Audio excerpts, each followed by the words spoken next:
Madilim ang gabi. Malamig ang simoy ng hangin. Nakatayo kami ni Mara sa harap ng isang lumang ospital. Sinasabi ng mga tao, maraming kaluluwa ang nakakulong dito. Hindi ako naniniwala sa mga multo. Ngunit ngayong gabi parang totoo ang mga kwento. Luma na ang ospital. Sira-sira na ang mga pader. Basag ang mga bintana. May mga kalawang na ang ilang gamit sa loob. Madilim ang paligid. Tanging ang mga bituin at ang buwan ang nagbibigay liwanag. Sigurado ka ba dito, Mara? Tanong ko. Oo, dito daw nangyari yung kwento. Sagot niya. Pumasok kami sa loob. Maalikabok at amoy lumot. Parang walang nakatapak dito ng maraming taon. Naglakad kami sa madilim na pasilyo. May naririnig akong mga yabag. Mara, may tao ba? Tanong ko. Umiling si Mara. Wala tayong kasama dito. Lumingon ako sa likod. Wala akong makita. Pero ramdam kong may nakasunod sa amin, parang anino. Biglang bumukas ang isang pinto. Mara, yung pinto, sabi ko. Tumingin si Mara sa pinto. Baka hangin lang yun. Lumapit kami sa pinto. Sinubukan kong buksan, pero nakalok ito. Habang naglalakad kami, may narinig kaming sigaw ng bata. Mahina lang ito, pero sapat na para marinig namin. Narinig mo yun? Tumango si Mara, parang bata. Sinundan namin ang tunog. Nanggagaling ito sa dulo ng pasilyo. May nakita kaming isang silid. Bukas ang pinto. Pumasok kami sa silid. Madilim, amoy gamot at sakit.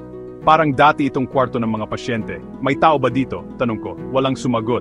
Pero naramdaman kong may malamig na hangin na dumaan sa likod ko.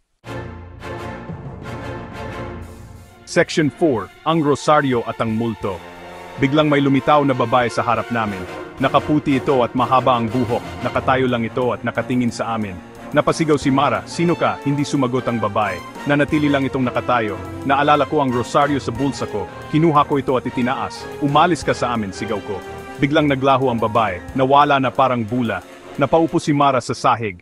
Umiiyak na ito.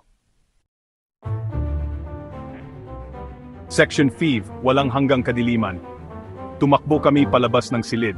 Takot na kami. Gusto na naming makaalis sa lugar na ito. Ngunit habang tumatakbo kami, parang lalong dumidilim ang paligid. Ang kaninang mga pasilyo ay parang nag-iba ng itsura. Hindi ko na alam kung saan kami pupunta. Para kaming paikot-ikot lang. Mara, hindi na tayo makakalabas dito. Sigaw ko.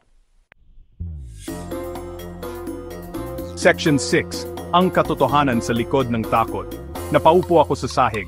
Wala na akong lakas. Naramdaman kong yakap ako ni Mara. Huwag kang mag-alala, sabi niya. Malapit na tayo. Tumingala ako, nakita ko ang isang maliit na ilaw sa dulo ng pasilyo. Tumayo kami at naglakad papunta doon. Nang makalapit kami, nakita namin na isa yung pinto. Binuksan namin ito at lumabas. Nasa labas na kami ng ospital. Sumikat na ang araw. Ligtas na tayo, sabi ko. Ngumiti si Mara. Oo, pero hindi ko alam kung gusto ko pang bumalik dito.